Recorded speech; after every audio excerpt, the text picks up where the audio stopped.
Well, I told everybody that I was probably seeing Bob Dylan again this week, but I really knew I was seeing Bob Dylan again this week. Just saw him tonight, November the 29th, in Roanoke, Virginia, at the Berglund Performing Arts Center. This is my third time seeing Dylan at that particular venue. The last time, I believe, was 2019, and it is obviously my second time seeing Bob this week. Again, there he is, right there, hanging out in my CD nook, and yeah, it's cool that this got to happen because um, I've always wanted to see Bob kind of, semi follow him around. I think that would be so cool. Obviously, I can't do that. But when Bob announced two Virginia shows this week, I knew I had to do it. So again, I was in Richmond on Monday, and tonight I was in Roanoke at the Performing Arts Center, which, if I understand correctly, um, this no, sorry, never mind. Forget what I just said. Anyway, so again, just like the other night, a lot of this is going to be overlap, but for those of you that were at the Roanoke show, this will be for you. But there are some differences between this show and the Richmond show, so stay tuned. As I've said before, Bob is promoting his most recent album, Rough and Rowdy Ways, which is now 3 years old, and he does all but one song from this album. And that song would be this one called Murder Most Foul, which is his longest track to date that he's recorded. Fantastic show. Again, Bob's band is always top notch. He's got his longtime partner, Tony Garnier, on the bass. He has Jerry Pentecost on the drums, who toured for a few years and recorded with Old Crow Medicine Show. He has Donnie Herron on steel guitar, violin, mandolin, kind of filling in the gaps there. And then he's got a couple of other guitarists who I can't remember offhand, but they're all fantastic in their own right. This show, again, just like the Richmond show, opens with the curtain, with some like pre-recorded fanfare that's played over the loudspeakers. The curtain raises, and Bob and the boys are already set up, ready to go, so you can applaud. Everybody stood up. It was great. This tonight, Bob was not wearing a white fedora like he was in Richmond, but he had the hat sitting on top of his piano the whole show. Never put it on, but had it next to him the whole show, which is kind of cool. He was wearing a green Western shirt, kind of unbuttoned, and a similar black jacket to what he wore in Richmond, with some sequence designs on the back of the jacket. And everybody else on stage was wearing black. A couple of the guys were in hats. So really, really cool setup as always. Dark stage, light bulbs, and again, hardly any audience interaction from Bob, which, if you are a fan of Bob, you know that you're not going to get that when you see him live. But unlike the Richmond show, he did thank the audience a couple more times during songs. Like, he would say thank you before moving into the next song. But just as he's been doing, he opened with Watching the River Flow, which was a non-album single. And, you know, it's just great how he does it. Jerry Pentecost is killing it on the drums.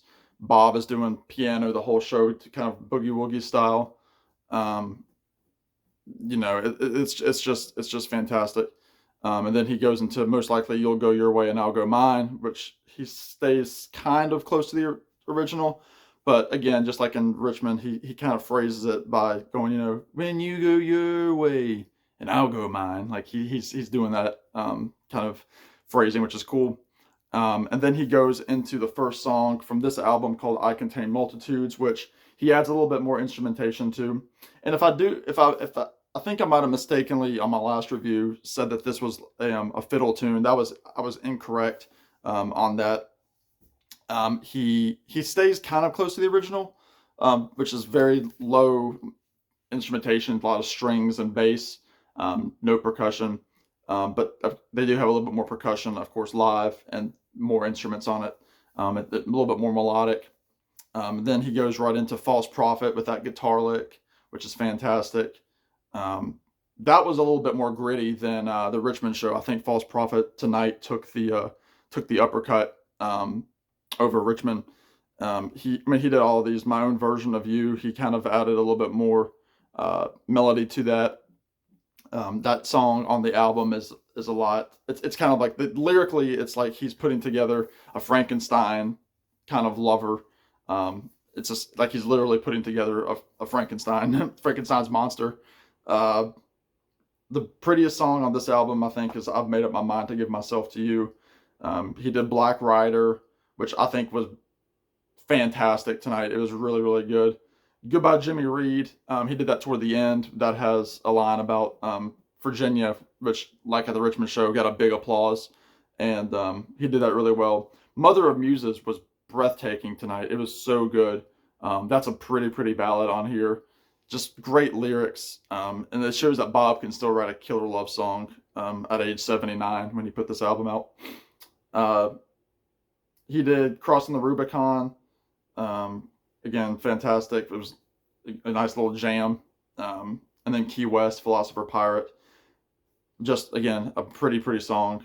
Great storytelling. And then, so again, all 9 songs. Not in that order, but throughout the night, he did all 9 songs. So I was just kind of giving a rundown.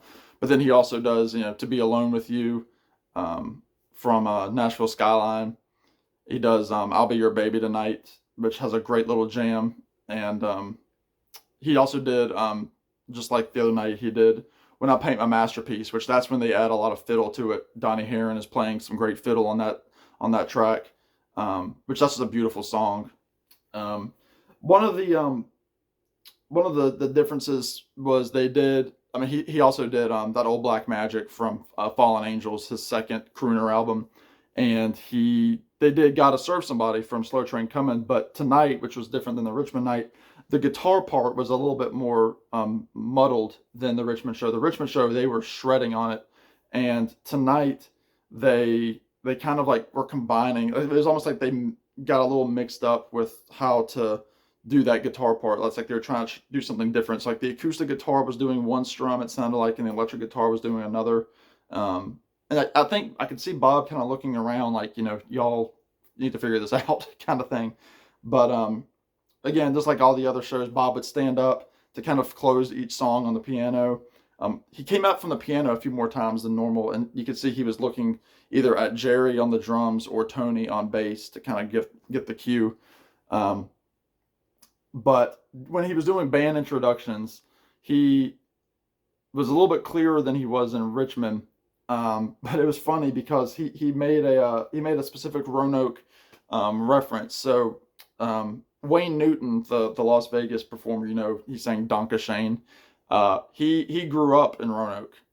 For years and years and years. He went to school here and was raised here in Roanoke. But Dylan, when he was saying, thank you, this is a great band. He's like, it's nice to be in the town where Wayne Newton grew up. And then he kind of said, Mr. Las Vegas, and like the crowd applauded for him. But that was pretty cool. And then he did a couple songs that I've already mentioned, and then he closed as he's been doing with Every Grain of Sand, which again tonight was beautiful. The sound was great tonight. Dad and I were sitting in the very last row on the ground floor, so we were under the balcony. We were sitting right next to the sound guys who worked for Dylan. I talked to one of them for a little bit, talking about their policy of no phones and keeping people out of the people that are out in the hallway. They can only come in when a new song has started or another song has ended. Like that's when they let people back into the venue. And this particular venue has a lot of doors, and so the sound guys were saying it's a little bit more difficult to control because there's so many doors to get inside of the auditorium. But yeah, again, I mean, Every Grain of Sand from the Shot of Love record is my favorite Bob Dylan song, and to hear that again and again, just soaking it in, thinking, like, 'cause I knew that was going to be the last song. But again, listening to it and closing my eyes and thinking this might be the last time that I see Bob. Not because I don't want to see him again, but he's 82. There are rumors circulating that this might be the last tour. It does have an end date of 2024 on it, so I'm guessing we'll get more dates in the spring, and then into the fall next year. But yeah, it's hard to tell if he'll come back through way of the East Coast. I hope so. I would love to catch him again. We'll see. Maybe I'll travel next year. I don't know. I can't imagine going a year without seeing Bob. if he's still able to do it next year. But he was in great voice. Again, he only played harmonica at the end with Every Grain of Sand. Kind of hoping that he would do another cover song tonight. He didn't do it, but you know, maybe 2 nights from now, wherever he is, he'll do another random cover song. But it was cool that he did mention Wayne Newton, and yeah, so very, very cool. And they had an off day between Richmond and today, so these were the two back-to-back shows. So he didn't do a show in between. But anyway, let me know what y'all think. Let me know again what you think of Rough and Rowdy Ways and Bob. I had a great time. Again, I got to go with my dad for the 4th time. Thanks, Dad, for coming. He drove from his vacation. He was on vacation 2 hours north and came down to do the show with me. So I appreciate that. And we had a great time together. And again, hopefully we can do it again. I will never say no to seeing Bob, but let me know what you think. He's my favorite. I love him to death, and I'm trying my best not to take it for granted that he's still with us. But I love you, Bob.